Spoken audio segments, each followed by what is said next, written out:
ready? Okay, hey, this is Hi. episode 7, apparently, right?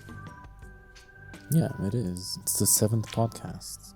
It's episode 7. Pob's not here because he ate expired Metamucil, thought he poisoned himself because he got really sick, and then he had to go to the ER, and it turned out he just had strep throat, which is pretty bad still, but it's better than poisoning himself, I guess, with expired Metamucil. Yeah. I don't know why he needed to be taking that anyway. I kind of just wanted to do a really chill, like tier list podcast, right? But then I realized that you guys can't do that because you're losers and you live in Europe and you don't have the same cereals we have.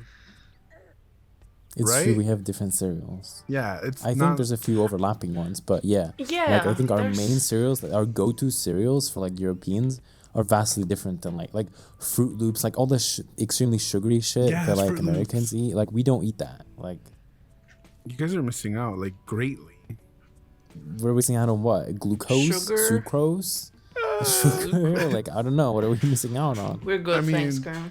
I don't know. You guys sound angry. You sound upset. Angry. I'm not upset. But...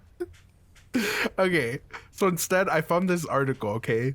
The title is Hot Takes, 25 of the most unpopular opinions that are 100% right, okay? Okay, let's hear it. I'm not going to read all of them because some of these are stupid or you guys won't know, but I'm going to read a few of them, okay? This is an article, I don't know, Obsev, I've never heard of this, but it's by Jen. Anyways, okay, their first hot take or opinion is that cheese isn't that great. Okay. Oh. Immediately, like number one, I already know that this person is wrong and unhinged. Yeah. And I mean, like, you're lactose intolerant, so you know. It's true.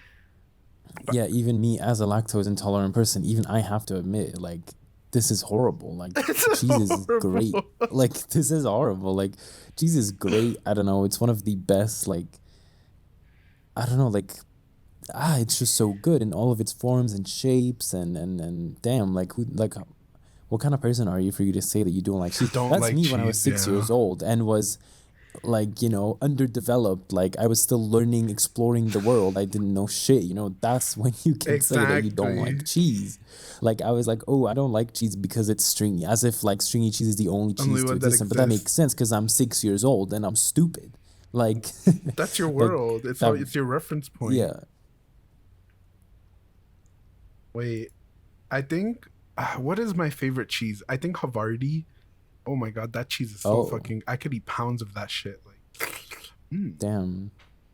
Mine is really like... I just love normal, good old Gouda is what we call it, which is like Gouda. Like it's a Dutch... Like, but also like... you know, between a sandwich or... That's Gouda, I think, like, right? Yeah, Gouda is what you guys call it, yeah. I guess. Like, we just call it Gouda. Like, that's the original Dutch name. But, you know, Emmentaler, cheddar, like, and all my cheeses for making dishes. And then we have, like, Camembert, which is more like a cheese you eat after you eat. Like, I love so much cheese. Like, so many good shapes and kinds. We have, obviously, Parmesan, which, unfortunately for Americans, you guys do not know what Parmesan is. I hate to break it to you. Well, wait, actually, a lot of people don't know that the Parmesan you get here isn't actually Parmesan. A lot of people don't know that. It's very concerning. It's like imitation crab. It's not real crab. It's not real Parmesan. I'm so sorry.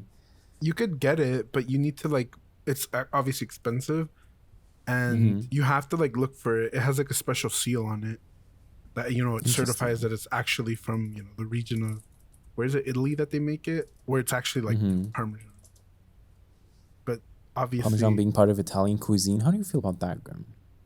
I mean, Parmesan's not my favorite cheese, so... Okay. Yeah, it's cheese. That's because you've had the American one. Yeah, but I've had, like, real Parmesan. It's not crazy. Have you ever had the pasta where they have, like, a big block, like a huge block of Parmesan with, like, a hole in it, and then basically they cook the pasta inside of the cheese. No, I've never And then they had just, like, that. serve you the What pasta. the hell? So No. good. Choco, you've never had that? No. Not really. Have you Like have Parmesan, like how do you like? Hold on. how do you reference this? Like, how do you look it up? I wouldn't even know how to look this up on Google. Like, make pasta inside Parmesan. It's right here. I got it. The Parmesan wheel experience is what I found. Okay, let's see what you found. This guy just has like a block of fucking it's Parmesan wheel pasta. House. Like it's so good. They make the pasta inside of the Parmesan. Like, that is too yummy. Like, it's just so incredibly creamy and cheesy, and it's so good. And like, yes. But I can't believe you have never had that, Choco. It's so good. You should try it. Like, usually they serve this at like Christmas markets as well. Like, when you go to like a Christmas market, there's like a bunch of like stands and stuff. Like, sometimes there will be like a stand where they have like, where they basically sell like Parmesan wheel, like pasta. It's really good. I've never seen that in our Christmas market. Really? It's very local. Like, it's very small, chocolate traditional. So it's not really... I see. Maybe in Vienna there might be something like that. Choco loser homophobia was invented. I don't know. Already the first take from Jen, garbage. Okay, well the next take... This is bad. I think Stuff is gonna love it because she says bacon or cheese isn't that great, and then the next one is neither is bacon. I agree with her on that one. I agree with her on that one. No, to be honest, bacon. Bacon's so boring. No, if I put myself in my back, my meat eater era is what I'm gonna call it. I didn't like bacon. I thought it was just... It's overrated. It was good for... It was like a good... Like, how do you say this? Like, it was good accompanied by something, but on its own, like, I don't think it's a good meal. Like, the texture is not that great. Sure, the smell and the flavor is very unique. But there's way better meat. Like, I would never break my vegetarian fast for any type of bacon ever. Like, I have some meats where I'm like, damn, like, I would love to, like, because I'm a vegetarian for like 7-8 years. I'd be like, damn, like, for a good like dish with this kind of meat, like, I might consider, but not bacon. No, like, I'm so fine on not eating bacon. Actually, like, I'm not saying it's bad. I'm just saying, like, I don't think it's as good as people like. It's good in like some kind of sandwiches or whatever, like complimentary, but I don't think it's that great of a meal. Like. Okay, Yeah, it's very overrated. I don't Why, like Choco? it. Like, what's your excuse? I don't know. There's just so many other meats I would rather take than bacon. I don't know. The one thing I do find really funny about bacon is when you eat it on its own before you like cook it in a pan, it's nice and chewy. But the moment you put it in a cook it, it's so fucking salty. You're eating bacon without, raw? Like anything. Yeah, you can eat it raw here. Well, okay. Maybe it's not really bacon. Maybe it's like something boiled, else. But pre-cooked, I think. Yeah. Yeah, it might have been like that. What? Okay, Yeah. Listen. I used to have a Polish aunt, and her son would eat bacon raw, but I thought it was like a Polish thing. And now I'm finding out maybe it's the European thing. I mean, there's Maybe. some meats that we eat raw, but I'm not familiar with bacon. Yeah, if you eat bacon raw, no wonder. Like, this is something you need to cook to get the fat out. Hold on, let me see if it's bacon. I mean, yeah. But I'm talking about crispy cooked bacon, like lightly baked, like really heavy baked, like it's really really crispy, like almost brown, like all like in every kind. I'm just not the biggest fan. Like it's almost like a snack meat to me. It's not a proper meat. But yeah, like I don't feel like when that's what it is, though, right? That's why it's so good. You can eat bacon raw here. I don't know. This is sick. We eat it raw here, usually. Unless my dad cooks it. Here's another hot take for food. Flavored coffee gets a bad rap. I'm going to read her thingy.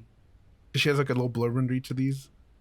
She's like, coffee culture is a snobby sort of business these days, and somehow flavored coffee gets pushed to the bottom of the chain, landing somewhere near the dredges served at 7-Eleven.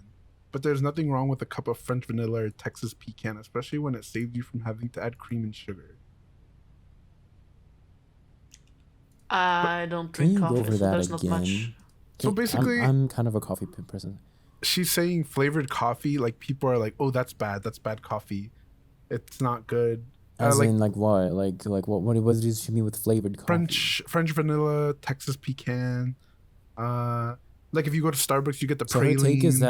Her take is that people find flavored coffee not good. She's like, no, it is good. Basically, that's her take. No, she's saying it's. I mean, this is just personal preference. I'm not really familiar with the coffee snob even as kind of a coffee, like I am a coffee snob, kind of in a way. Like I need my home brew. Like I always like I can't drink just like normal filter drink. I mean I can, but like I don't want to. Like I'll like there might be filter coffee ready to go. Like all I need to do is pour it in a can, but I'll not take it. I'll still make my own homebrew coffee. Like that's like so I would consider myself a semi coffee snob. But like, what's the issue with people liking flavored coffees? Like I don't get it. Like maybe this is an American thing. I don't know. Like. But I don't think there's the that there lives a stigma here in Europe where people are like, oh fuck flavored coffee, like that's not real coffee. Like maybe like when you get yourself like a frappe cappuccino stuff from Starbucks, yeah sure, that's not real coffee, right? But like that's just a bunch of sugar and milk and steamed whatever. But like if it's just black coffee but it has like some like vanilla undertone, like what's the issue? I don't get it. Well, yeah, but you have those, right? Like.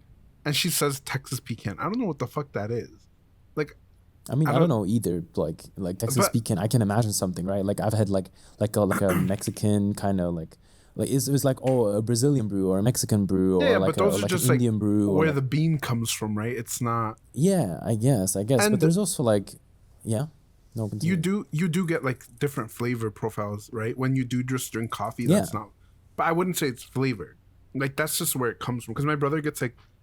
This mountain, like Blue Mountain coffee, and I think it's my favorite. And it's so like mellow and like it's very neutral taste.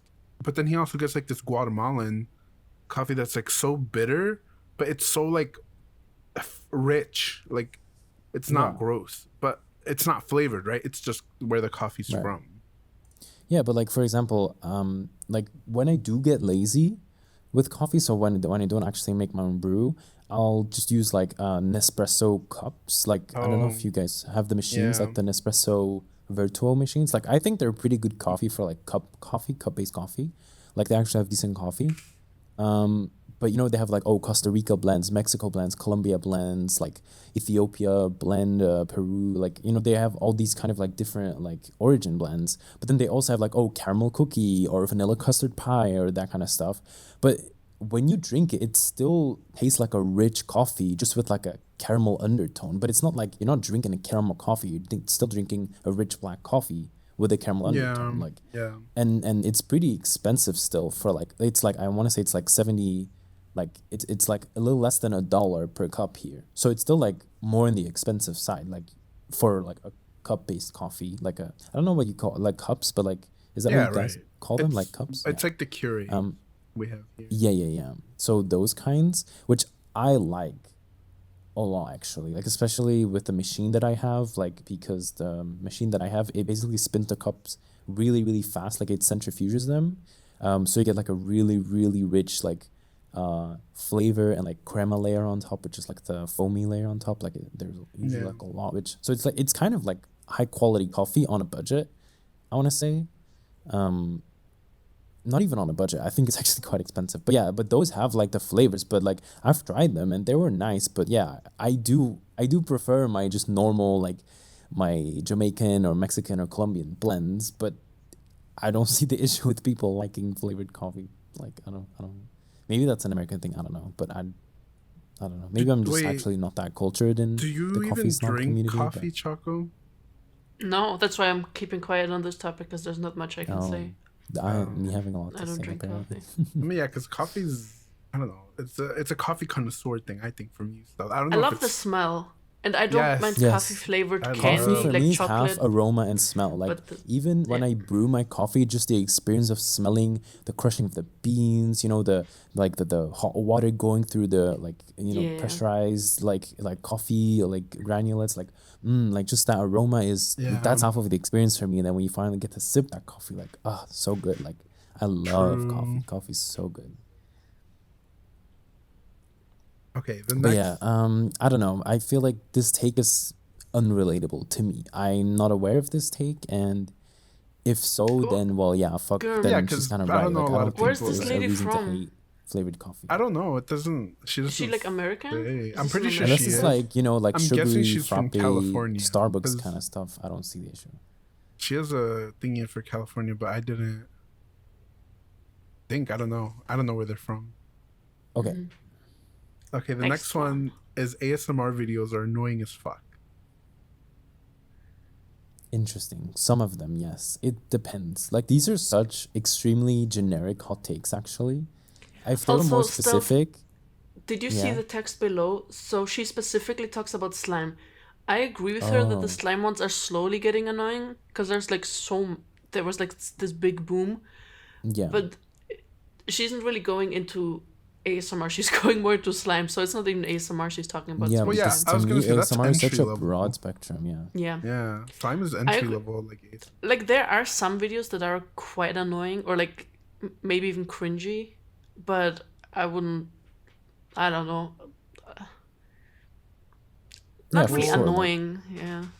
Yeah, but I get it. I feel like these are extremely generic hot takes, and it's like, well, it's like saying, "Oh, food is overrated." Yeah, but what kind of food, girl? Like, give us something to work with here. Like, I don't know. Like, I love like rain ASMR. I love like tapping ASMR, that kind of stuff. Like, very more like ambient ASMR. But yeah, like the typical, oh, I'm gonna play with slime because everybody does it kind of ASMR. Yeah, that's kind of cringe. Like, I don't like that either. But sometimes I do find like even the ASMR videos that I really enjoy, sometimes they're annoying to me because of like I get this sensory overload, and then I like can't watch anything or don't want to listen to anything. In that case, I can't see why it's annoying, but wouldn't that be because you put on several things though? Huh? Wouldn't that be because you put on several things at once? What do you mean? Like, how do you get sensory overload from a rain video? Well, it's not okay. So the one time I can tell you, somebody was tapping on a brush and the sound just made me nauseous. I don't know. It was just too much. What kind of ASMR were you watching? This lady was just brushing her hair and then tapping on the brush. Oh, and see, the tapping sound was a little too much for me. I hate those kind of videos. And then, for like ASMR. Weeks later, I went back to that video and it was fine. It was just, I just wasn't feeling well in that moment. Yeah, I also can't do whispering. Like, I hate when whispering. they whisper. Yeah, like really, just give me the tapping, but don't give me the whispering. Like when they're like, A-S. Like no. Stop. Yeah. Like next video. Like no, I'm done. Like this do you is like not... that, Choco? I'm pretty much fine with almost all ASMR. The ASMR that I don't like is the one where they really, really baby you. Like, it's not even like a baby roleplay or anything. It's just... What? They interact with you as if you're an idiot or like a child. And I don't like those. I mean, I'm not even a big ASMR person. Like, I don't actively listen to ASMR. But... Yeah. I don't know. Like, for me, it's usually like rain sounds or something. Like, and I know that's more like... What about food ambient smacking? Kind of side? Oh, no. No, you Choco, food like smacking. If it's deliberate, I don't like it. If it like happens accidentally when you eat, then it's fine. I don't mind. That's the point of eating ASMR a lot of the time. It's the smacking. No, it's not. Sometimes it's like the crunch of the food and stuff. Yeah, I don't know. sometimes. It's not really the smacking. But okay, then especially no, if you're I don't like watching, the smacking. Yeah, like I don't know. To me, I prefer the food ones. I love the food ASMR videos. But like I still can't forget the Choi. Was it Choi? Yeah, Zach Choi. Yeah, with the smacky. Fucking someone. No, that was someone else who do it. But yeah, I don't know. I love this kind of video. I use the ambient ASMR for stream when I'm streaming, right? And I'm like in a mood. Depending on what mood I'm in, like I'll use rain or like cloudies or forest, or if it's nighttime. Like I love putting that on. And even though people might not notice it, it's there, right? It's like it creates a whole mood. Or I use those to sleep. But slime is slime is easy. It's like baby entry level. Like I'm not into ASMR, but I like watching these videos because they're like pretty. I don't know. Yeah, I was specifically looking for visual ASMR. I really love the visual ASMRs the most. Interesting. They are the best, honestly. What do you mean? Those give me more tingles than the sound ASMRs. Wait, what do you mean by visual? They're very... So, I personally really like when like the hand goes towards the camera and then like moves back and stuff. Like that's visually very pleasing for me. And then also like really beautiful lights. Or there's this one person that does macro. Macro, yeah. little. Yeah. No, really not little. Very zoomed in, like very zoomed in ASMR, and it's really nice. Like, it just what visually pleasing. There's something But sexual ASMR about this. is auditory sensory stuff, right? Like, wouldn't it be It like is. VSMR then, or something like that? Like, because it's visual sensory, right? They call it normal ASMR, like it's just ASMR Okay. but with visual in front of it. You need to send me this. You need to send me an example of this I'll later. try and look. It's like specific moves with the hand or like a specific action they repeat, and it's just very pleasing to me. It doesn't even have to be like on purpose. Sometimes it happens accidentally. I'm like, nice. I like this. Okay, this one was a little strange to me because I don't think I've ever met anyone. But basically, she's like, dietary restrictions are not a personality trait. And the way she describes it is, we get it. You don't eat meat for the animals. That's cool. No one's asking you to chow down on a slab of beef rib. But spare us your pins and your tattoos and your Instagram accounts dedicated solely to proving your only worthwhile quality is the fact that you dig salad. Like, this feels personal for her. Like, I don't know. Jen seems to have had a bad experience with a vegan. Jesus. Yeah. It's so funny to me because I know it's a meme, right, and a stereotype, but like I haven't really met a lot of people who actually make their dietary like preference their personality. Yeah. Like, and that includes me. Like I don't literally people forget all the time that I'm vegetarian because it's not an issue to me. I don't bring it up because I don't think it's relevant most of the time unless I'm cooking or they're cooking for me or I'm shopping or anything like that. Like, so this is a weird take to me because I don't know, maybe again it's a regional thing, but like all of the friends that I've met, like I usually find out that they're vegetarian or something very naturally, like really, like I don't know, that's kind of a weird take for me as well. These are not just hot takes, these are weird takes. Like yeah, she says the only person I can think of that like makes it their whole personality was that lady in the cow costume at the Pride Parade. If you remember her. Those are like extremists though.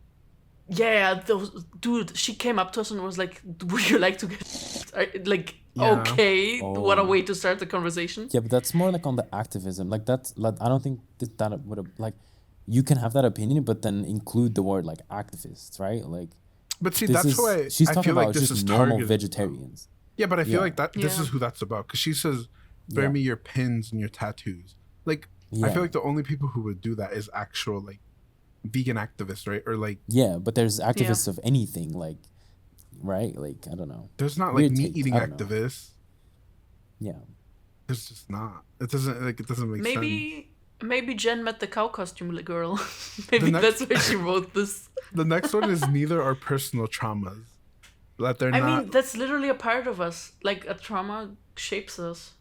Of course, it's gonna be like a part of this. Our personality. Yeah, but I think they mean when people basically like flaunt their traumas as if they're like. Okay. Yeah. Yeah, like flaunting their traumas, you know, like, oh, haha, like I'm, you know, I want to kill myself, and I'm like, oh, like, or like, oh yeah, I'm like my uncle this or my dad this, and I'm like, oh yeah, my abusive dad. I'm like, oh okay, like, and then when they keep bringing it up repetitively, you know, for no reason when it's not relevant, I think that's kind of more what they mean. But again, this is a thing where like hot takes, right, are like supposed to be takes that are very unpopular, as in like a lot of people find this okay, and I don't think a lot of people, I don't know, like, you know what I'm trying to get at here, like I don't think this is an issue. Like, yeah, these people exist, but like they're a minority. Like I don't think it's a hot take for you to like dislike it. I don't know. Yeah, I don't know.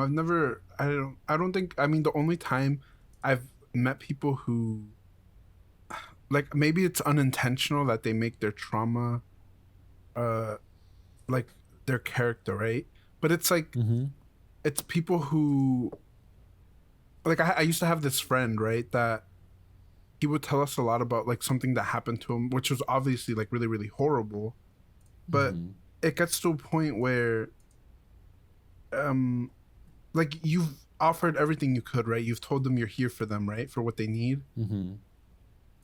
And it gets to a point where basically it's nobody else's responsibility for that thing except for you, right? Yeah. Like, if I had some big issue with my parents, which I had, and I'm not able to let that go, it's not their fault. Like, it just isn't. And it sounds like victim blamey, right, in a way. But there's only so much another person can do for you to help clear that up. Like, you literally have to do that work to fix it, whether you like it or not. Sometimes you're not going to be able to get the other person to like talk to you, or you're not going to be able to have that conversation that you want to have because like if that person never admits to it, right? Which was like the case for my friend, right? Like the thing that he suffered through, his mother wouldn't even admit to it that it happened, right? So eventually he just had to go to therapy, and once he got to therapy, guess what happened? He realized, if I don't forgive or if I don't forgive what happened, like I'm never gonna be able to let this part of me go.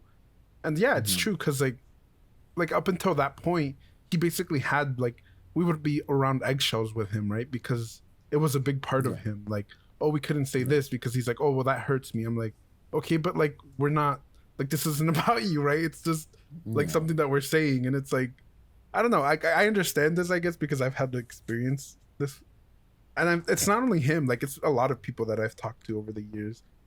I don't know. That's how I see it anyway. One of my classmates in high school lost her father, and I remember when she came back to school, everybody was like walking on eggshells, trying not to make any dad jokes. Oh, and no. Someone broke it after a couple of months, and she had no reaction, and we're like, okay, it's good, we can make dad jokes again. Exactly. Like eventually you get to a point where it's like you can't keep doing it, right? It's like it just, I don't know, it's really weird. I guess that's how I see what she's saying. And then at the end she says, and it definitely shouldn't be tagline in an online bio. Like, yeah, that's really weird. Like if you say I survived an abusive relationship, like but I have a comment about that. I don't mind somebody writing that, because first of all, it's their profile. I don't get to comment on that. But also I feel like you can maybe find someone else who went through the same and be able to connect or like talk with somebody about that. Yeah, but like I don't know. I mean, obviously I feel like it matters where you post it. Yeah. But I mean, I don't know. Like it's their personal page, and if I don't want to see it, I'll just block and move on. But don't you think that makes it easier for like abusers to be like, "Hey, look at that. This person might be an easy target." Okay, yeah, I can see where you're coming from. Yeah. Like, I don't know, girl. Abusers are terrible people. Like, yeah. Also, Stealthy, did you just DM me? Yeah, something by accident. Forget it. Oh. Don't forget it, Choco. Remember it forever. Hold on to it. Okay. It's deleted. I don't know what it was. I only got a notification. Yeah. This next one is like the worst one to me. They say people who aren't friends with their exes aren't worth dating. And let me read the little blurb again. Breakups are tricky, but if things end on a fairly I don't know this word. Copacetic? Wait. What is this? Copacetic. Jesus Christ, it was loud. But if things end on fairly copacetic terms, there's no reason two people shouldn't be able to remain friendly with each other.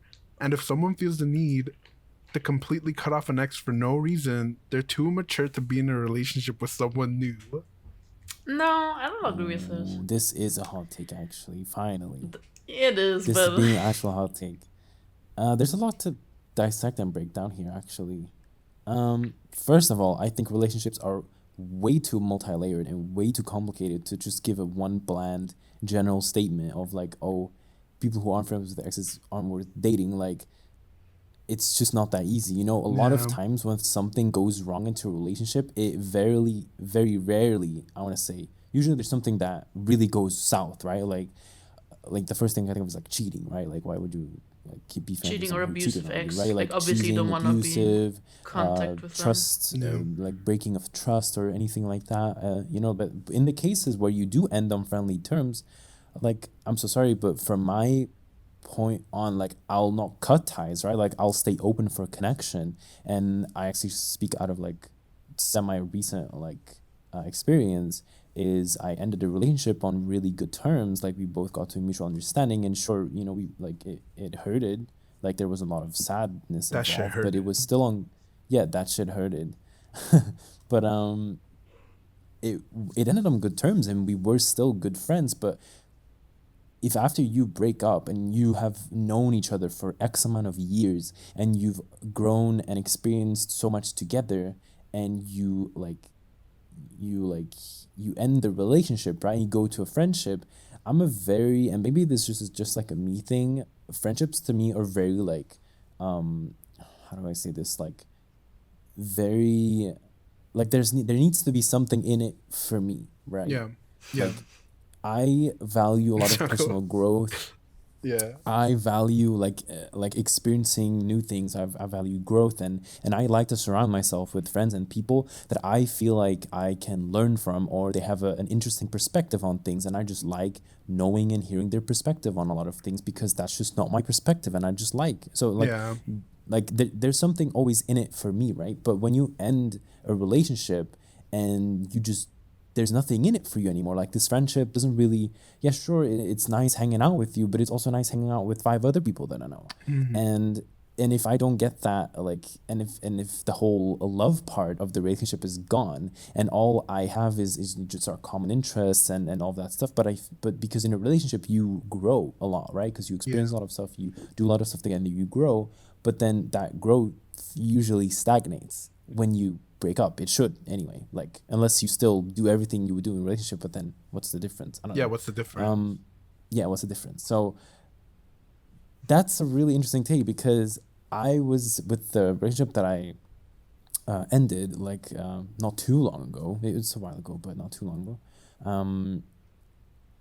It ended on good terms and we agreed to be friends, but we kind of lost touch with each other because there was no mutual like benefit anymore for us. Like, it's cool and nice, but like the effort to make place and time for us to force to hang out because we ended on good terms and we're still friends, quote unquote, is almost doesn't seem worth it or something. And it's not conscious, like it's not like a conscious decision of like, oh, this is not worth it for me. It's just, I don't know, like, yeah, I don't know, like that's my take, I guess, on it. Like, it's just so variable and so, I don't know. I don't really understand how you can have such a extremely like one-sided but at the same time very general take on something so complex and multi-layered, because every single relationship is different, right? Mm-hmm. Like, the people involved are so different usually, and then the relationship itself has its own dynamic and energy to it. So I don't know. Interesting to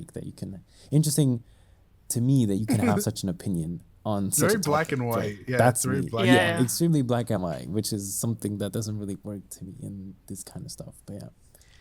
In the future, I want to be someone's crazy ex story. Like, I want to go unhinged so much that somebody's got, like, I had this crazy fucking ex. Insane bitch. No.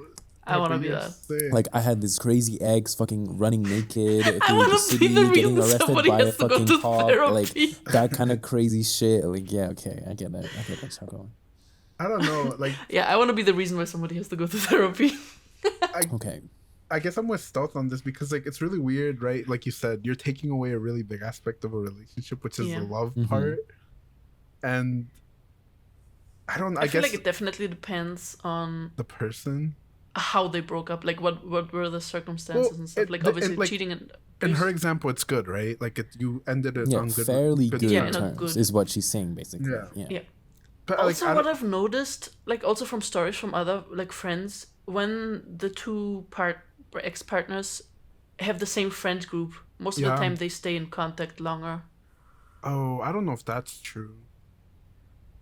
I don't know if that's true either, because I share a friend group with that person in question, and I don't really interact with that person anymore. And it's not that I feel like I have to or not have to or whatever. It's just I almost don't see the point in trying to make this energy happen when no, but I meant more in you both try to like move on. But I get what you mean when it's almost like you can't avoid them, I guess. Exactly, when you can't avoid them, I feel like then you like unwillingly maybe but in that case I understand it, like, contact. Like, it's also fine if you do. Like, I'm not saying it's not fine if you do. I'm just saying I think it's very natural that even if you end on good terms, that you kind of just like move on, like literally move on, like for example, me and my ex, like, we don't really, I mean, we don't hate each other, we just don't talk. Maybe we message each other memes like every couple of months, and that's about it.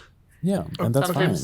Okay, but his best friend is one of my best friends, Choco. So when we're Discord calling, he's also there. And Stealth, I guess, can I ask you guys like a weird personal question, right? Of course. Because I'm a person who I mostly don't have contact with most of my exes, like, at all, like none. Okay. Like literally thinking on it, almost like literally none of them. My last breakup was so horrible. Like I don't want to talk to that person, right? It was just something really bad that happened. But like, what's the point, I guess, in messaging someone like that? Like, oh, I'm gonna send this person, like Choco, you said every 2 months, right? Like, what's not every couple of months. It's not okay. really two. But what's the point? Like, what is the point of keeping up? Okay, let me explain this to you from my perspective. I get what you're trying to say. I get what you're trying to say. Because like I don't know. I'm the kind of person that and Stealth, you know this. Like, if I feel like I don't need to talk to you, I just won't, right? But I'm really close to the friends that I do have because I like you guys, right? Right. Like I make the effort to actively like reach out and be there. But if it's somebody who I haven't spoken to in like 2 months, right? And we were friends or really close and they message me, like they send me a funny thing, I'm probably not going to respond. Like I don't care how close we were. It's just we're not close anymore. And unless I've like told you I like you an extra bit more than other people, like what's the point of me, right? Like I don't know. That's just me. No, I get what you mean, but I guess it's also again kind of personal. But in my case, I would say like, what's the point of messaging someone that you ended stuff on fairly like good things, and you're still kind of talking to each other on some bit. I'm assuming that the person you're in a relationship with or have been, you have a sense of understanding for each other, right? Like you understand each other on certain aspects that you connect in a way that you don't connect with other people, because that's why you're in a relationship, right? Because there's a special connection. And even though you probably have a lot of friends that have similar interests than you, maybe it's just that one part that they understood, or that one part that you connected with them that you don't have anywhere else, and you're still trying to keep that up, or still have this like, remember this one thing that just the two of us did, and you still kind of like have the need sometimes to talk about it or share something funny about it, a topic or an interest that you both like were watching or are into, or a piece of literature or an activity or a hobby or anything. Like still have that like, that mutual understanding, or like this mutual interest that you just can't share with anyone else, only with that person. So that's why you're like, like say for example that's a bad example, like you like ice skating, right? And your last relationship was also into ice skating and really into ice skating culture, but none of your friends are into ice skating, but you share obviously other interests with that person, so you would maybe send just to them like something ice skating related, because you can't send it to literally anyone else that you know. Yeah, but that would just make me sad. Why, but like that's also so specific and so niche that like. Yeah. But I get where you come from too. Like if it's just a general meme that literally any of your friends can send you, then I could understand like, well, what's the point?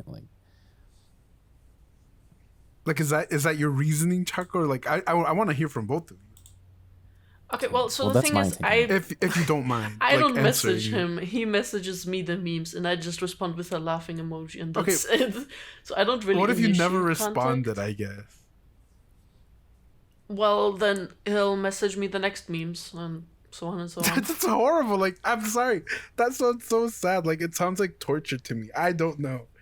Maybe it's because like most of my exes have been like big lessons for me. So like I don't know. Like I can't imagine ever talking to them. Right? Like I like some of them. Right? It's not like I hated every single boyfriend I ever had, but I don't know. It's just so strange to me. Like it's very strange. Like it's not even that I'd want to cut them off. It's like you said, stuff, right? Like even the friendships that I had with my exes after we broke up. We drifted apart like subconscious, like not consciously, right? It was subconscious of us just like stopping the communication. Yeah, because I think it's part of moving on, right? Yeah, like you just move on, and that kind of just happens. Maybe it doesn't, but I feel like it's very natural for it to happen. That you just don't. Part of moving on is not having the urge or the need to talk to this person anymore in the way that you've been doing for X amount of years. So either you really have to like consciously adapt and like try to talk and engage with him on a different way, or you just don't think about it and you just stop talking. I don't know, like, but that's obviously, I don't have the biggest sample pool of boyfriends and breakups. Like I only have, I don't even have a full hand of experiences, but yeah, I don't know. Yeah, I'd say like same, but for me it's worse. I think it's worse for me with friends a lot of the times. Okay. I don't know. The Choco's internet died completely. I think it did. Oh, it's fine. We can move on to the next one. I was trying to look for ones that weren't like actual garbage. I see. Yeah, but it's hard. Like, I guess people don't want to have like actual opinions. They just want to have. Like, look at this. Celery juice is a gross scam. Who cares? Like, who fucking cares, girl? Yeah. Hello, I'm back. Hi, Choco. Hi. Maybe. Okay, hold on. So. Here's one. What's this then? Okay, I guess here's another one. Flaking is fine. What does that mean? So flaking. It's basically like if you have plans with friends or something, and you just cancel them because you don't want to do it. That's fine. You think that's okay? Yeah. Are they saying it's not fine or that it's fine? Wait, what? Are they saying that it's fine or not fine? They're saying it's fine. Yeah, I agree. Yeah. It's fine. Yeah. What's the point of going? What's the point of doing something you don't want to do? Yeah. If you promise somebody you're gonna do it, Here's the thing, though. that you should do promising and not showing up to plans are two different things. Yeah, that's flaking though. That's what flaking means. So it's like if I told you, we planned to go to the store, right? And then like the minute that you're like, oh, are you ready? Are you going? And then like I text you like, oh no, I can't make it. Something just came up. Blah blah blah blah. That's flaking. Oh, but you lie about it? Yeah, that's what flaking means. That's not fine. Or it's like I would be honest. I would be like, I'm not feeling it. Yeah, it's like a grinder hookup, right? Where you're like, oh, let's meet, and then you don't meet up. That's flaking. Okay. Okay. No, I would say that is. I mean, it's obviously something personal again, and I don't know what the general populace opinion about on this is. Like, because I feel like a hot take means 99% of people agree on something and you disagree, right? Most I feel like people don't like people who are flakes. Most people don't, and they're saying it's okay to flake. No. Okay, so here's the thing, though, Girm. I live in a really fucking small village, and every time I want to meet up with my friends, we have to go to the city, and I have to drive an hour there. So if they're gonna cancel on me, then I would rather they cancel on me, like either days or hours beforehand, before I have to like start driving. Yeah, no, like if it's literally last minute canceling, then if lying is also involved or excuses or whatever, then fuck that. Like, just say you don't want to, or like. Yeah.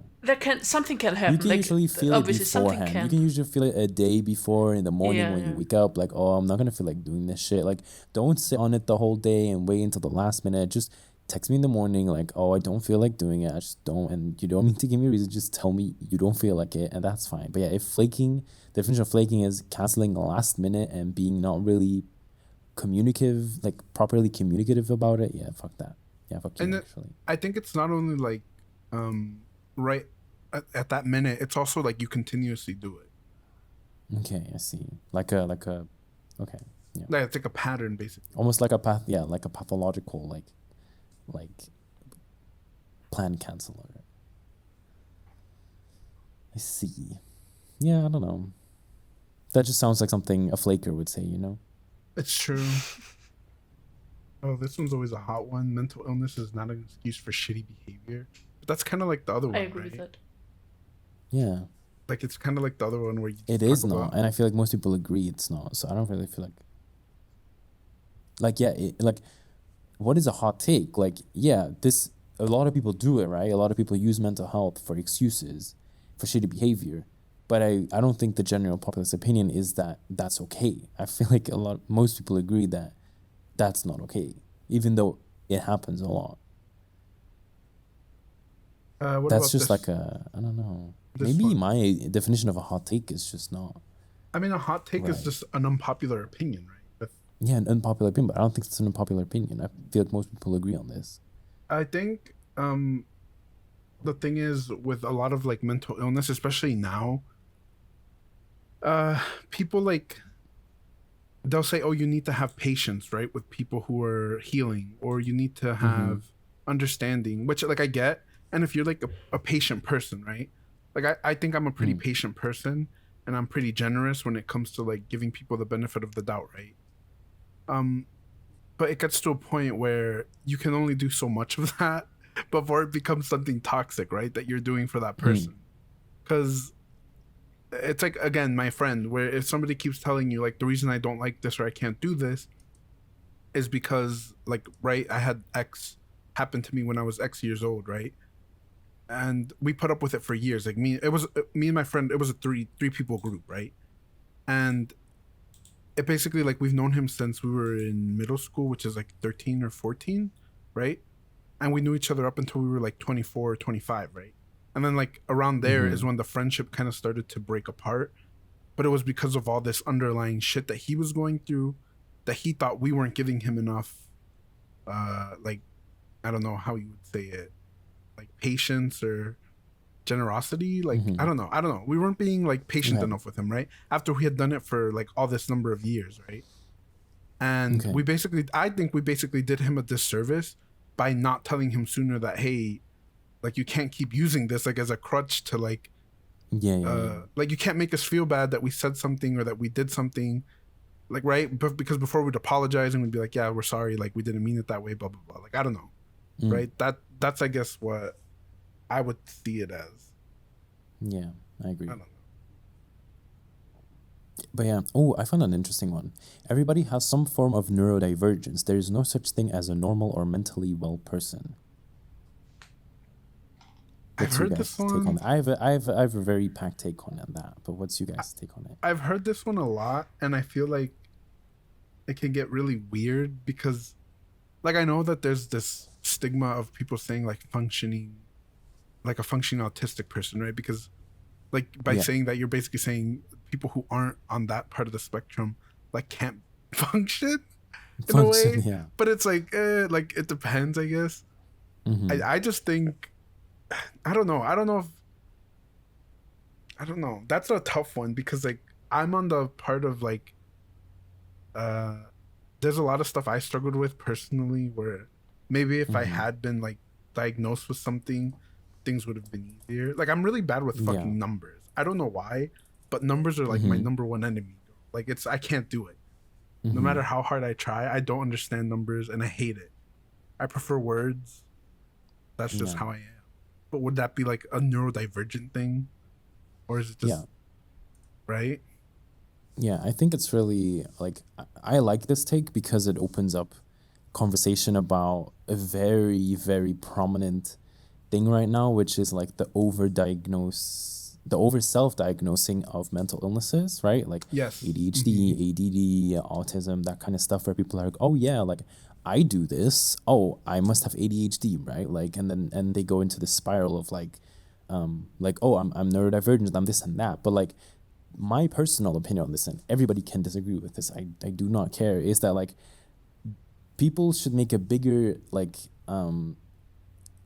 disassociation with, like, the symptoms and actually being diagnosed with a mental illness. Because when does it become a mental illness is when it prevents you from operating like a normal functioning human being, right? When it disrupts your daily life, basically, when it prevents you from executing normal daily tasks that most other people are just completely fine with doing. When it severely disrupts your functioning, I guess, that's when it becomes a mental illness, and that's when I think you should find help. Because a lot of symptoms from, like, ADHD and stuff like that, they're just normal human symptoms. Like, they're just normal personality traits, or just normal ways that some people, like, behave, or like behavioral traits. But to me, it's more like a really big spectrum, because and it is a spectrum. Like, I know that it is a spectrum, but it's just a spectrum where, like, people are very, like, I don't know, find themselves on there. But it's not because you fidget a lot that you have ADHD. Yeah, sure, fidgeting is a symptom of ADHD, but that doesn't mean, like, you have ADHD to the point where you need to get it diagnosed because you need help, because it severely disrupts your life, if that makes sense. And even myself, for example, like, I could self-diagnose myself with ADHD. Like, I know I can. Like, I cannot sit normal in a chair. Like, I have to move around all the time. I'm always fidgeting. But that's just you being gay. That's I true. mean, maybe that That's too. true. But That's yeah, true, but yeah, Choco. unable to concentrate on things that I have no interest in. Like I just cannot do it. Like studying throughout high school and college was a nightmare for me. Like it was Yeah. horrible. Like excessive talking, being able to like wait my turn, stuff like that, like acting without thinking or overthinking, like, like both ends of like, or like interrupting conversations or like finishing other people's sentences, like all those things are signs of ADHD. But I'm not gonna like, but to some extent, I just think they make me who I am. Like this is just part of me.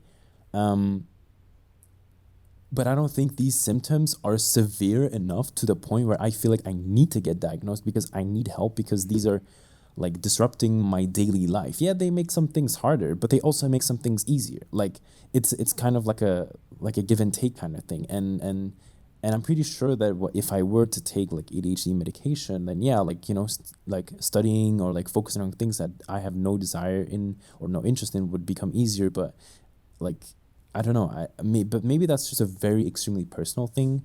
But I definitely do think it's not because you share traits or symptoms with a mental disorder that you have that mental disorder. Like, I don't know.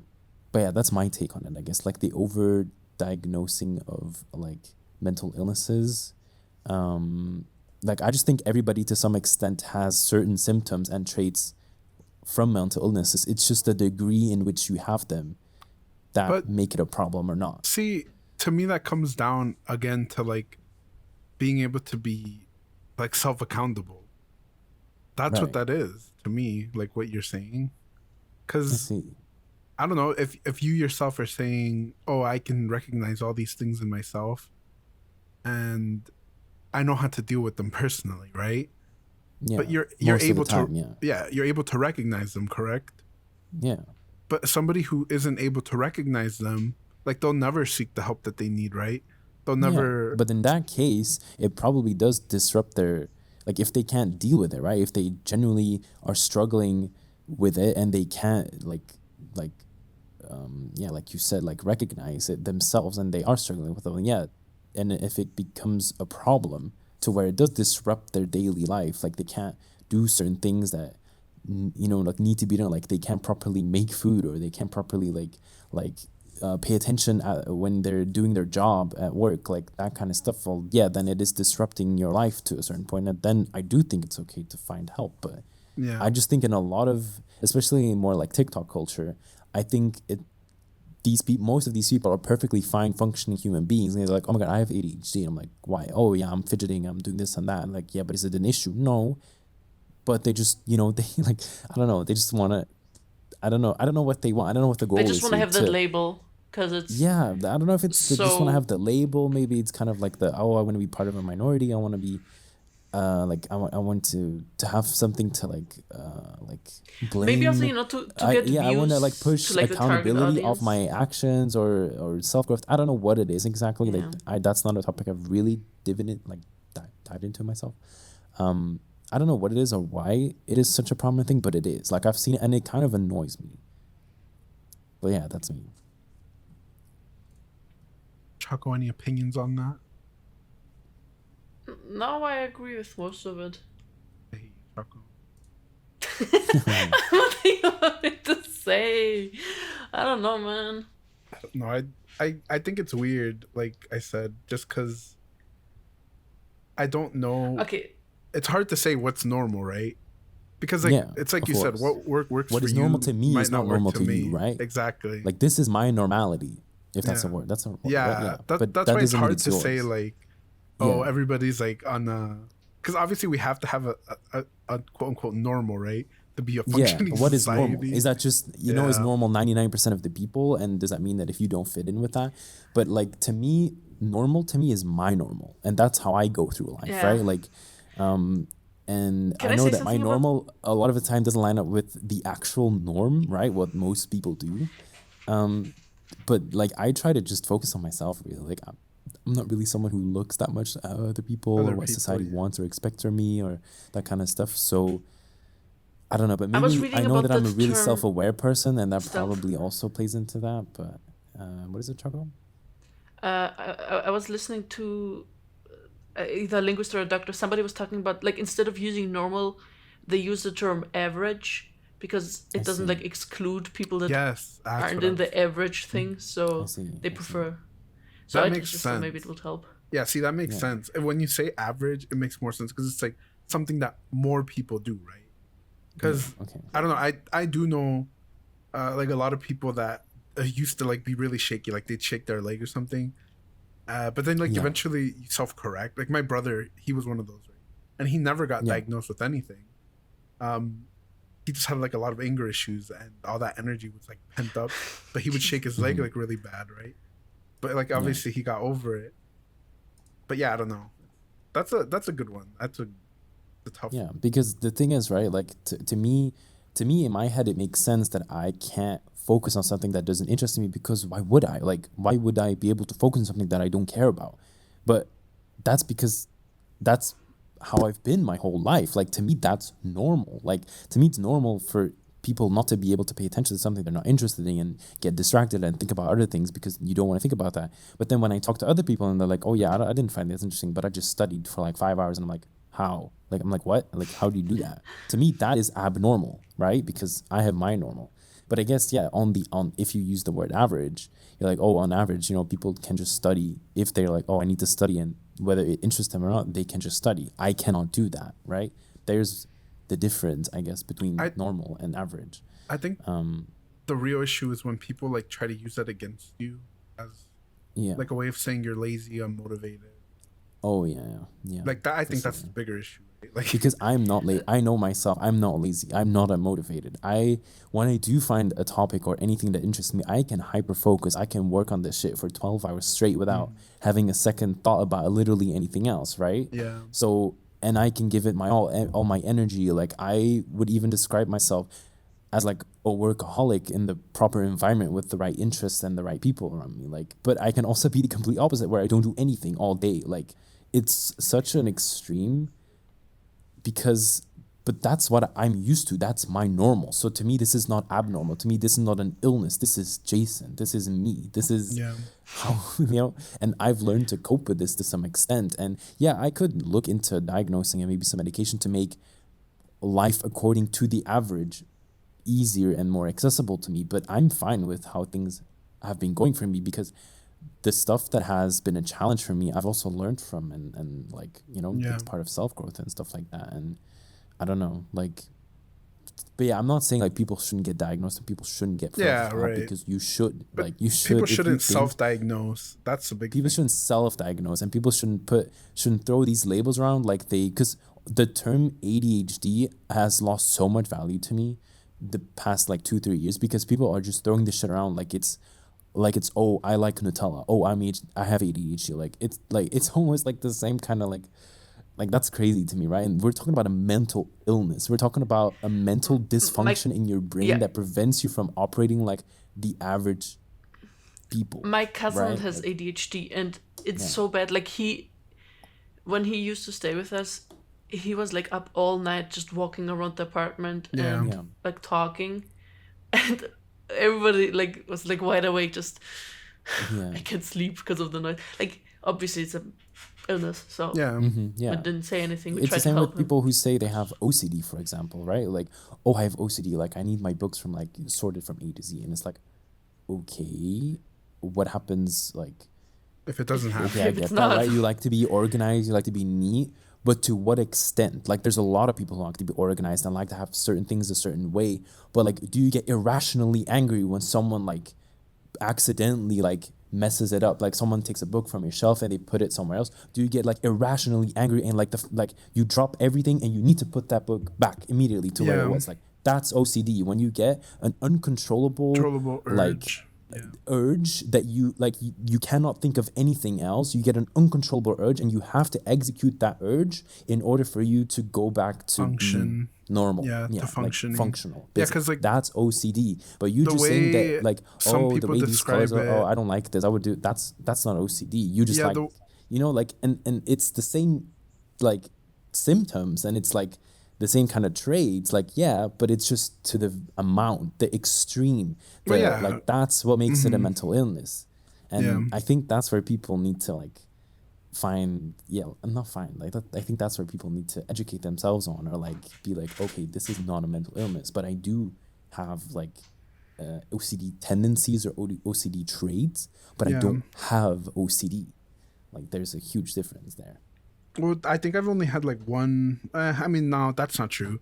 I've had one person who I talked to who was like, "Oh, I have ADHD, right?" And like I wasn't really familiar with it, but I had to look into it, right? Not for me, but like because they would act really weird, and I was like, "What the fuck?" Like this person's. I guess I've never thought of it, right? Until I looked into it, and I started reading it, and I realized, oh, okay, I see. Like they act this way because of this, or they have like mild OCD tendencies because, like, you know, I can see it now, right? Like, but I willingly went out to educate myself. Because this person like has a lot of trouble making friends with people, and it's like, right, you hate that. I hate that for people, right? And Stealth knows I don't like when people are alone, and I don't know, like that's a big thing, right? People with ADHD, they can't read a fucking room, girl.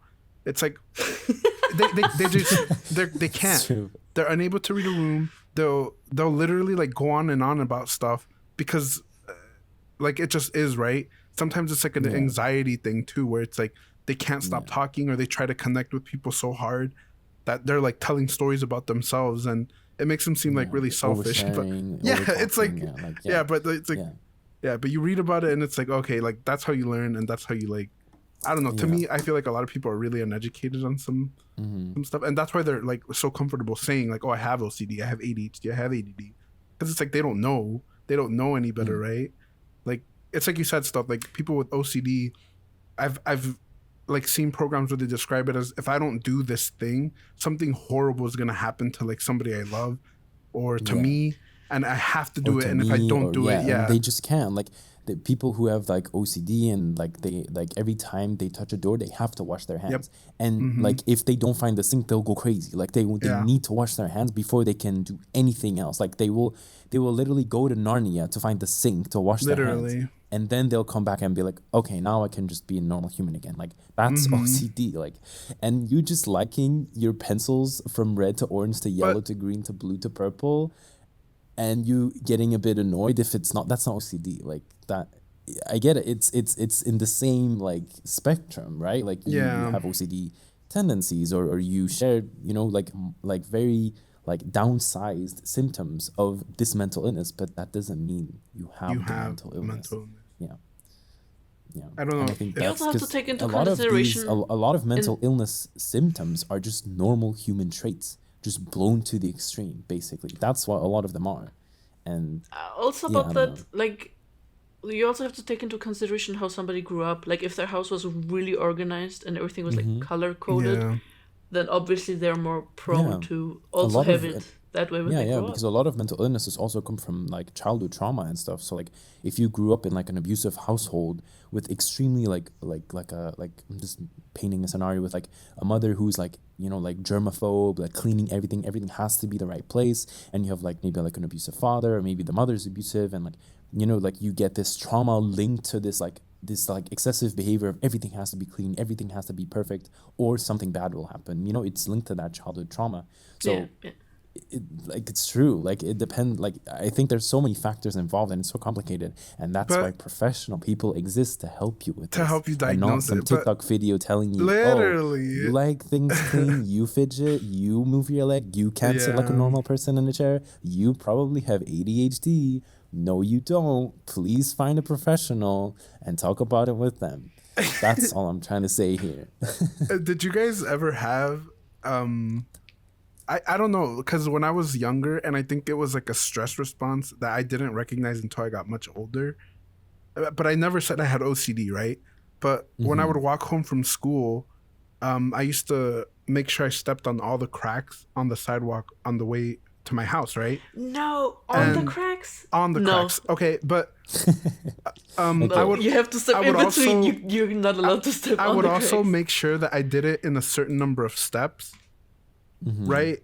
And I remember one time where I missed a crack because I jumped over it. I don't remember why, but I literally got home And then I had like this uncontrollable. I literally went all the way back down my street to step on it. And No, I swear to God. Yeah, this is a mild OCD tendency. Like, yeah. And this was like, but I think this was from stress because like I had a pretty stressful childhood. And I remember doing this like all the time. Like it was horrible. And I don't remember when I stopped doing it. I see. But I remember I grew, like I want to say quote unquote grew out of it. But it got really bad for me. Like I remember, I don't know, like it was, especially when it snowed. I hated when it snowed because I couldn't see the cracks in the yeah. But I never told anybody when I was a kid. I never like thought it was weird, right? That I was like counting my steps to my house, right? And I would feel like really bad if I didn't do it in the same number of steps or close to. And I think something that really helped like break it was my sidewalk. They added like a wall to it to like hold dirt back. So it kind of acted like stairs, right? So before I would get to my house, I was able to like climb that and just like play on it or whatever, right? Because I was still a kid. And I don't know, I want to say that's when I stopped doing it, but I don't remember. Like I really don't remember how I stopped counting. But I remember the last part of my house, like to the sidewalk, that part was 32 steps. I remember it was 32 steps. Like I remember that number, but I don't know how many it was like in total. But yeah, I know that was a stress response, but I know I don't have that anymore. But now I get like other things where I'm like, I don't know. I think I explained this to Choco. I don't know if you were there, Stealth, where I basically like, I squeeze my body really hard sometimes. And it's like an uncontrollable like urge. Like I have to do it. And if I don't do it, like I can't, like it's really weird. But it's only when I'm like really fucking stressed out. Like it's so strange. I don't know. I think these are like not trauma response. Yeah, these are like stress responses, right? Stress, yeah. Like yeah. So, but it's then again it's the question: to what extent is this a problem, right? Like, are you damaging your skin? Like, are you like because there's people who like pick their nail. Like I, for example, I pick my nails, I pick my skin. But like, to what extent do you do it? Like, do you do it where it's literally uncontrollable and you have to peel the skin until it hurts and you bleed and you fuck up your nails and it looks ugly and then you feel bad that it feels ugly? Is it like a vicious cycle, or is it just like some casual like like picking? Like, to what extent again?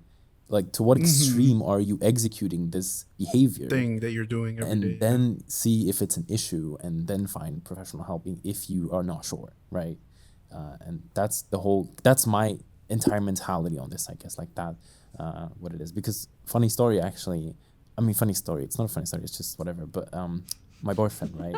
He has this uncontrollable urge about locking his door. He will always lock his door, I know he does. I already know he does. He always locks his door. There's not a single time he doesn't do it. Oh yeah. But then we will leave his apartment, and he'll be walking, and he's like, "Did I close the door?" And I'm like, "Yeah, you did." And he's like, "No, I'm not sure if I did." No, you did. But then at least I'm there to affirm him, right? But he will have that thought in his head, like, "Did I close the door?" Yeah. And then he's not sure, and every single time it is closed, but he will go back, check the door, it is closed every single time, and then he'll be like, okay, and then he can let it go. But he has to go back and check it to see if he closed the door or not, even though he closes it every single time.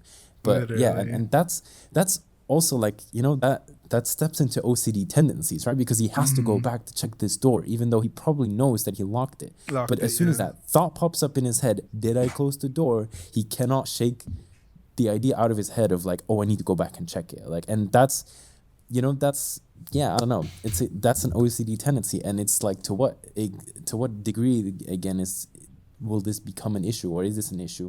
Yeah. In this case, in my opinion, this is not an issue. I think it's better to be safe than sorry, right? Like, So this is kind of like I don't want to say it's a good trait either, but I don't think it's a bad one necessarily. It's just the way you go about it and the way you handle it and whatever. Right. But I just thought it was a funny observation when I was like, when he was like, I want to go back and check. I was like, no, you're not. You're not going to go back and check because you closed it. And he was like, and he was kind of like, I could see the gears spinning in his head. I was like, you're not going to go back and check if the door is closed because it's closed. And that was just a funny interaction, I think. And I don't know, But yeah, and I just think that's perfectly fine. And I don't think my boyfriend has OCD, and I don't think he should get diagnosed or professional help. I think he's perfectly fine the way that he is. Yeah. Can I also Choco, tell some stupid Choco, please, stuff? you don't have to ask.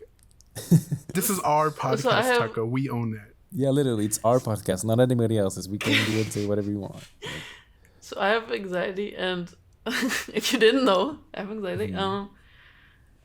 And Girm knows this because I remember telling him, and he's always like, "Choco, stop." When I have like what is it in English? If I have like panic attack? Yeah, I'll talk about that later, Girm, about the picture. When I have like a time slot, like from a doctor or somebody said, okay, come at this time. Every time it's like in the afternoon, I don't get anything done that day because I'm the whole morning I'm just worrying about this meetup or like this thing, and it's the same thing with like if I have to call during this and this time, I like don't get anything done. Clear your day. Yeah. It's horrible. It's absolutely fucking horrible.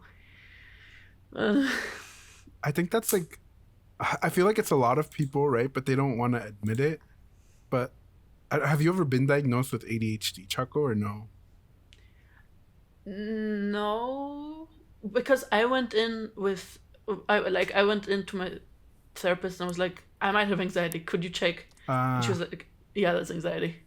Like, but I never asked about ADHD. Yeah. I don't think I have it. The thing is, a lot of like anxiety symptoms overlap with autism, as far as I know. But okay. I'm not sure about ADHD. Yeah. I know that the leg shaking, like I do that a lot. Part of the mental illness group, so like it's like there's always going to be overlap, and if you're gonna get diagnosed for ADHD, you're just gonna like get more like that's perfectly fine. Like you're trying to like pinpoint here, like like you want to work with this, right? Like you want to like not just be like, I have anxiety. Like you want to work with this, and I think maybe pinpointing what kind of because sometimes anxiety comes from something else, right? Like I don't know that much about you, Choco, in that sense, so I can't really because I tell Choco the same thing. Yeah, but I it doesn't hurt, right? It doesn't hurt to get diagnosed and try to find different roots of different problems. Yeah. And then, so well, I do have to go to therapy. The problem is I have to call, and my anxiety being social anxiety, I can't call. I can't pick up the phone, it's like this fucking circle of dying.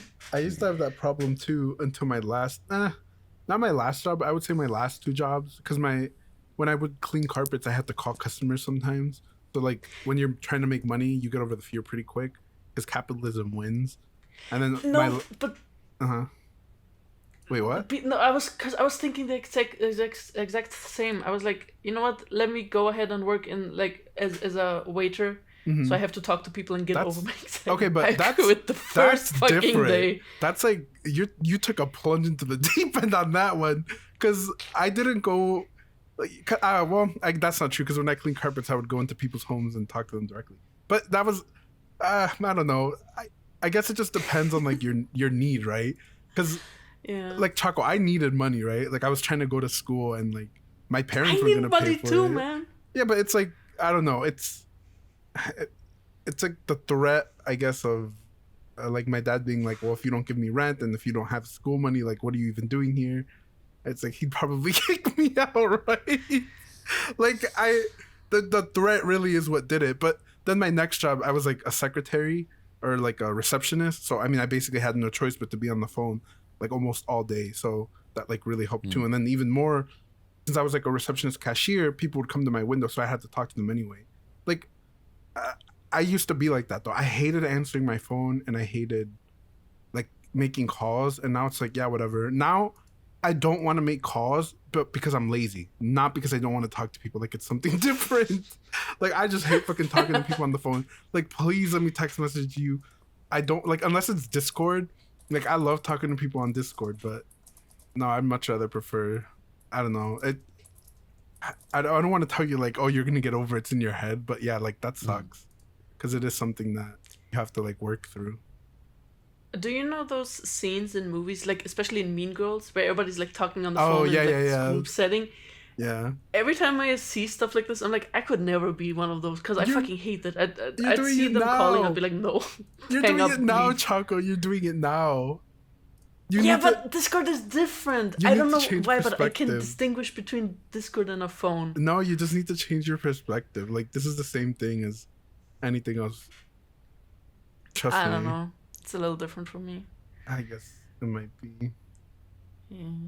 Wait, how long have we been going? An hour, 15 minutes. Yeah. We can still tell the time. Why did Puff say that? Because he's... wait, do you want to read your story? So basically it's just because you mentioned earlier that sometimes you have like moments in your childhood and you don't realize what it is until you're like older. Mm-hmm. Yeah, so the thing is, every summer we go back to Georgia, and every time I'm there I feel horrible. Like throughout the whole month we're always there, I just feel like dying. And there are multiple reasons for this, but like one of them is I speak German and English very good, but my mother tongue Georgian not so well anymore.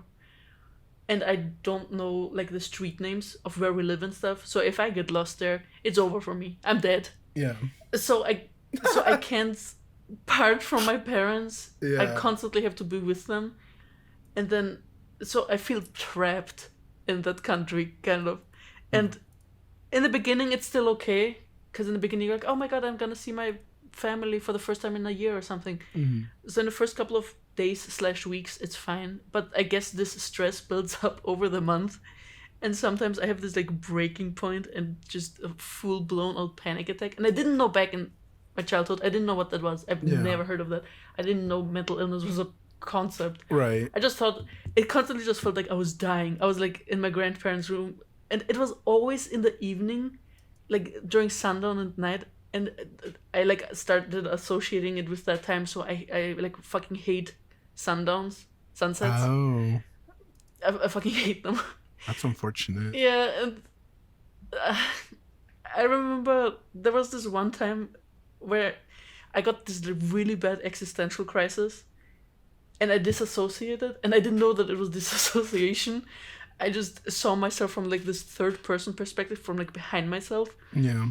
And I just thought, oh my god, that's so cool, I can see my back. Let's do it again. And I never managed. But yeah, I don't know. I don't like going to Georgia because it just...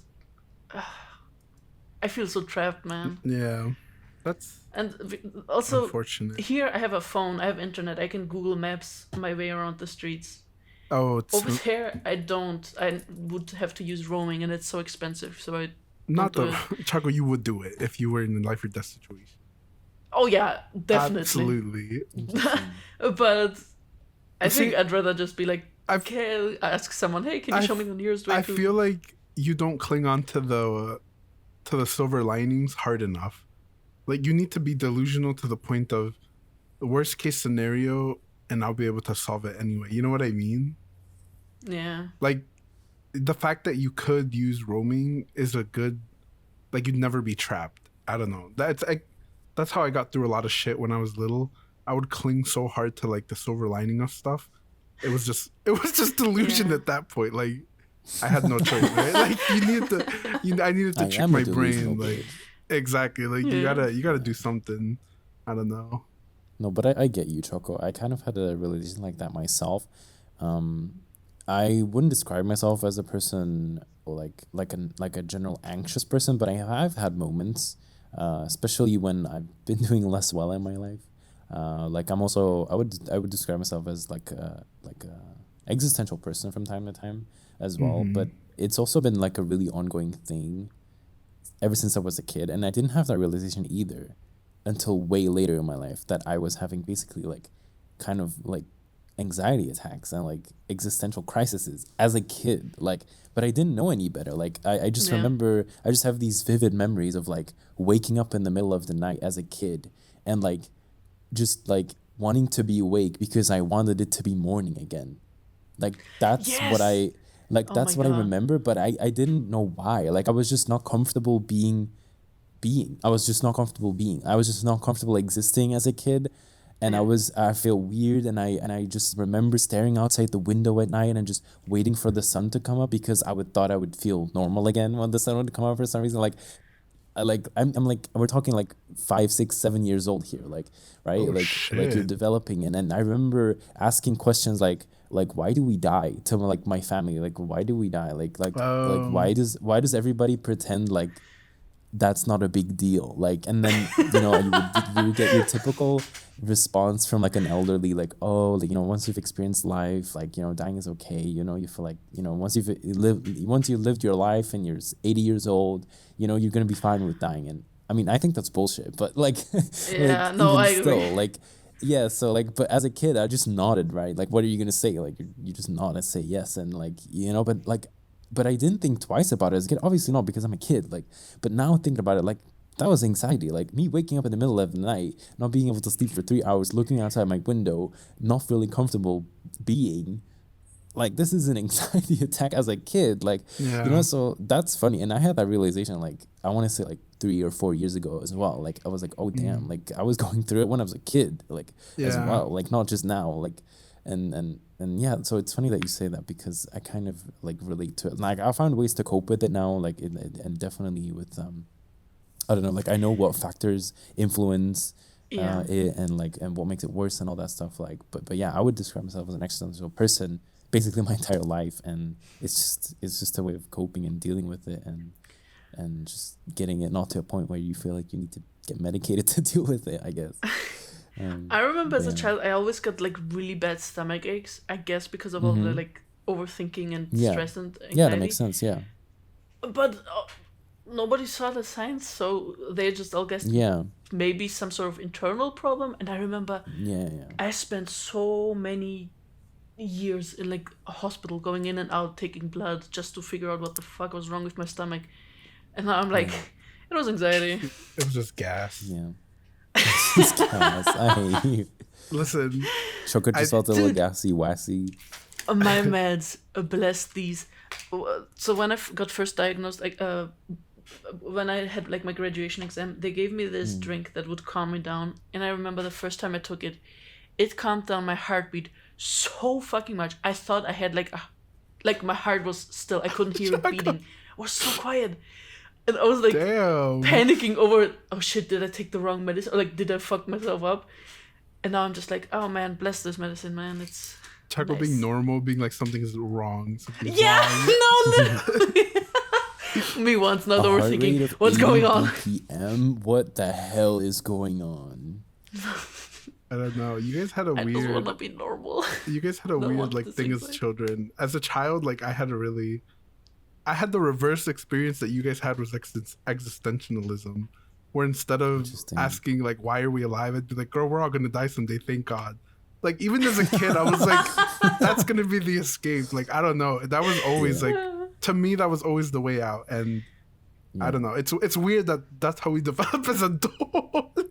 It's true. Because it's very and strange. It's weird that and it's weird because I feel like as a child, I don't feel like I had any particular reason to like love life so much because I was spoiled or anything to like, not want to die. Or like, no, like it's just part of my brain, I think. Like, that's just how I'm wired. Like, because I didn't really have a particular reason to be existential as a child, but I've just always been, and I've always been very like, like thinking about life. What's the point? What's my purpose? What's like not just myself, but life in general, like the universe, like everything. Like it's such a fascinating thing to me, but I don't think anything in particular sparked this desire to hold on to life so much. Like, I don't know why I'm getting so in about it, but yeah, I don't know. When we talk about Final Fantasy and stuff has a breakdown because we do that. It's true. Final Fantasy 14 will fuck me up every single time.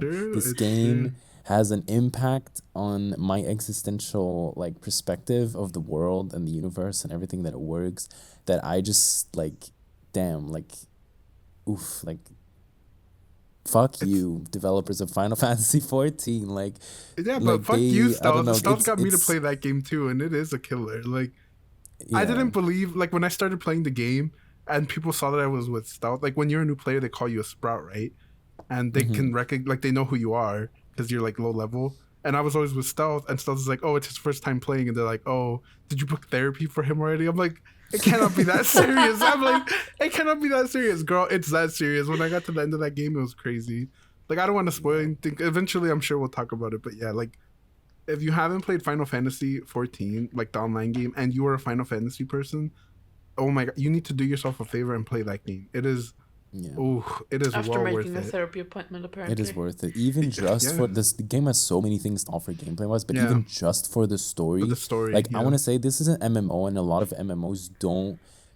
The story is almost an afterthought, right? They focus on the gameplay, the fighting, all of that stuff, and it's like, oh, and then we all bring it into a story. But no, like Final Fantasy 14, you're playing a story, and everything else is connected to the story. It's true.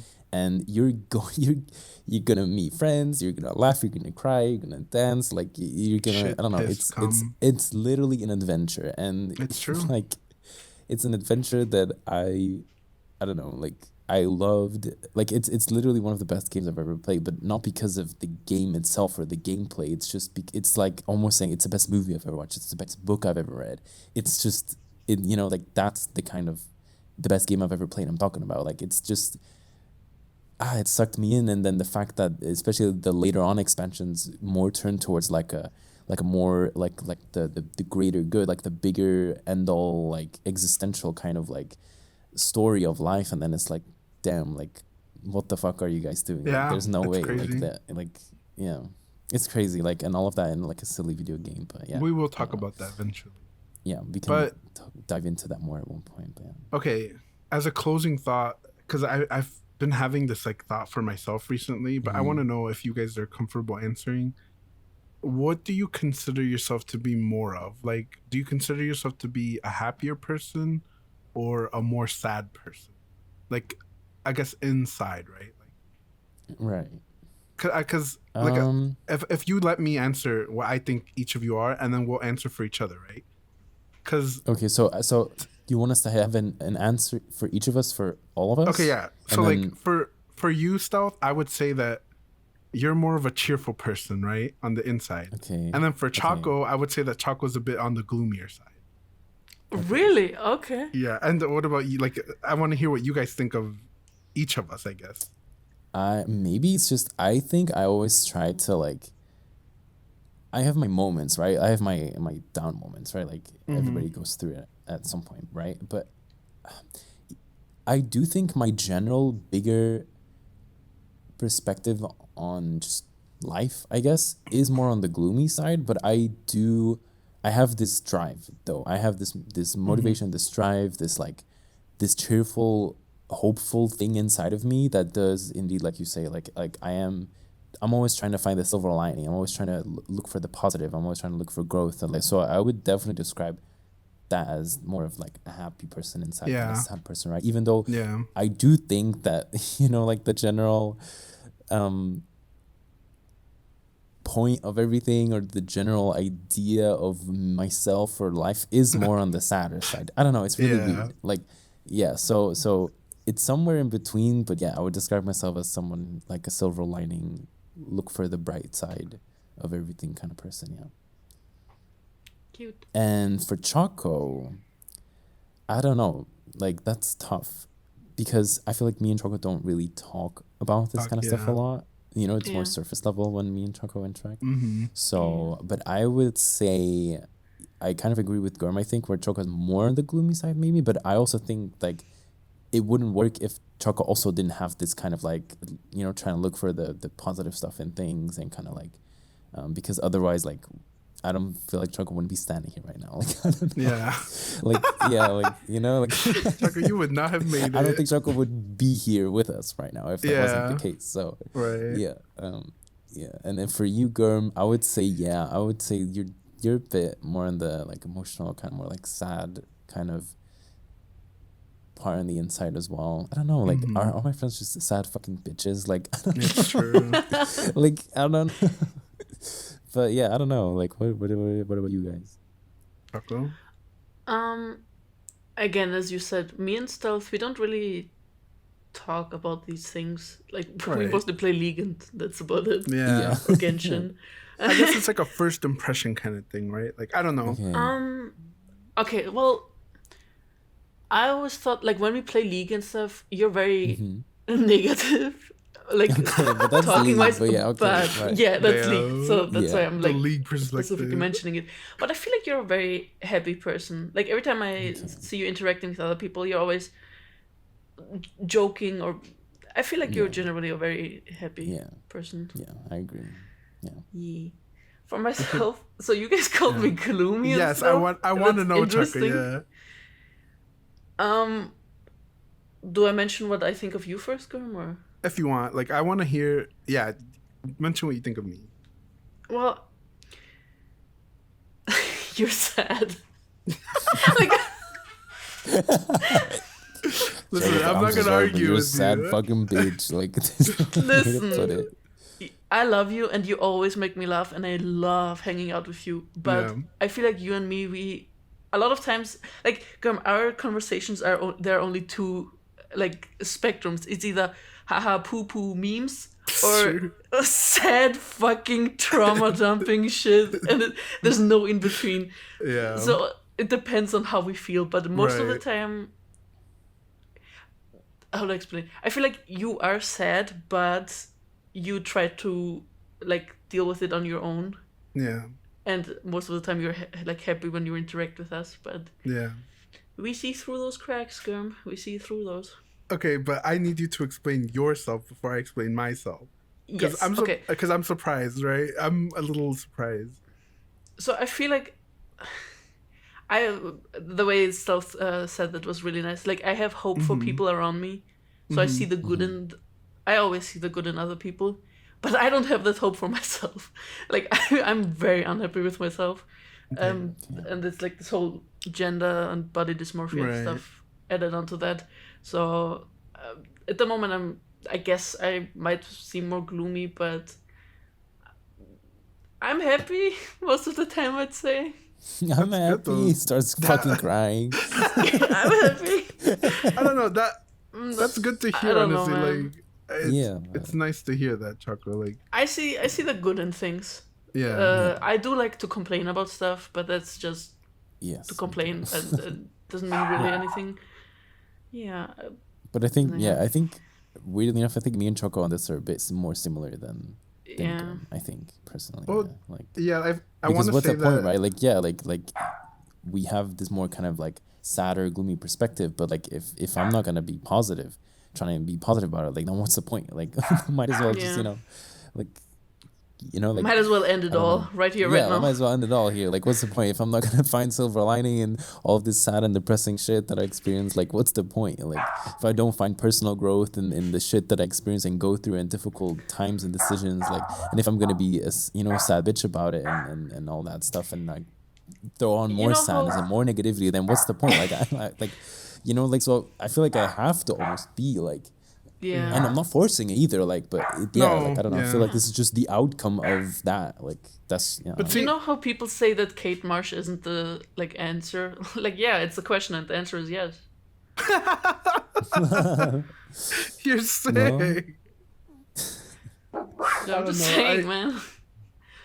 I guess it's like, I don't know. I didn't want it to be like a bad the way that I see you as like a sadder person, right? It's like no, I don't see it like in a bad way. Yeah, it's just like I feel like people are generally they're either a happier person or they are a sadder person, but I don't think either one is bad, right? I think it's just like a different kind of person that you are. Yeah, and it's not just the way, but it's then the way you deal with it and the way you express yourself with that, right? Like, I think that's also very important because I agree. Like, I feel like are just sadder nature, people more sadder, are a lot more realistic, but happier people are a lot more hopeful. So not necessarily bad things. It's just different perspectives on stuff. See, and it's completely fine. Choco, because like the way you said it, right? Like I do generally think I'm a more like sadder person. Like that just is who I am. And you're right that I do prefer to I like to be happy in the moment because I'm not very, I don't know. I don't want to say I'm like hopeless for life or that I don't think, because I do think there's meaning in living. It's just, I generally think it's like a pretty like sad existence for everybody who's not like at the top, right? Because no matter what, like we live in the society that we live in. And like if I guess I am being realistic when I say if I fell in love with capitalism and what it was, I think I'd be a lot happier. Like, right, and I'd be more hopeful for the future. But it's just that's not who I am. And I tell people all the time, like, if there's one thing you can do for yourself, it's just like capitalism, because it's the only way you're gonna make it. And it's like, just like live in that illusion, because it's the best thing you can do for yourself. And I don't know, I do prefer to like be sad alone, but like lately I've been trying not to do that. Like I'd rather hang out with you guys, and it's not that I force myself. It's not that I force myself to be happy around you guys, but I definitely do prefer to, in the moment, like try to, I try to like not be miserable, I guess. And I don't know, when it's like, right, when you're alone, it's not like that. Like when you're alone with your thoughts, and it's different. Like that's why I really, like a couple of days ago, I was feeling really, really bad after, like TikTok is not good for my mental health, y'all. No, it's not. I was feeling really bad, and I just wanted to hang out with someone but not talk. So I really appreciated when you were sitting in voice chat with me, just muted, and we were just watching a movie. The movie, it helped a lot. Yeah. And the movie cheered me up. It was funny. Yeah. I don't know. Nice. That's nice. This was cute. This was really sad, but really nice at the same time. Like, I don't know. This was nice. I just wanted to do some. I just wanted to have something chill. I didn't plan it to turn into this, but I'm glad that we kind of talked about it. Yeah, I love how talk about it like this, and I feel like more people should talk about it. Yeah, definitely. I feel like it's so funny when you weren't here last time, Stealth, when it was just me, Pub, and Girm. We talked about bullshit, but when it's us three, it's like really very existential and which is nice. Pub, get well soon. Yeah, Pub, if you're listening, I hope you're fucking getting better. Like, we're not always gonna be. Pub brings that energy, right? He's young. Yeah, definitely. He's full of life still. Okay. What? I don't know if we had to describe Pub in this. I would say that Pub is also a very sunshiny person, like very happy. Yes, definitely. If there's a spectrum, he's on there. Like, he's on there. I sent Mello one of our podcasts, and she saw Pub, and she was like, he seems like a really happy person. Like, his smile is really pretty. I was like, yep, he is. Pub is a really, really happy person. Yeah. You don't really see him sad. Like, he takes everything very lightly and like, this happened to me, and makes jokes about it. But if you ever do need, Pub, if you're listening, if you ever do need to talk about stuff, you know that we're. Yeah, you can talk to us. Well, I mean, write to us. I mean, you can't talk right now because you took expired medicine, idiot. It wasn't even medicine. It was just like over the counter, like fiber. No. He poisoned himself for I don't know for what. For a good shit. Okay. I think. Oh my god, we're into this. Okay, yeah. I think this is a good place to stop. Thank you guys for listening. Yeah. Thank you guys for being this episode was a little bit more serious, but I enjoyed this. All right, bye everyone. Hopefully we talk about games finally. One day. It's been a while. I have the background ready. Okay, bye.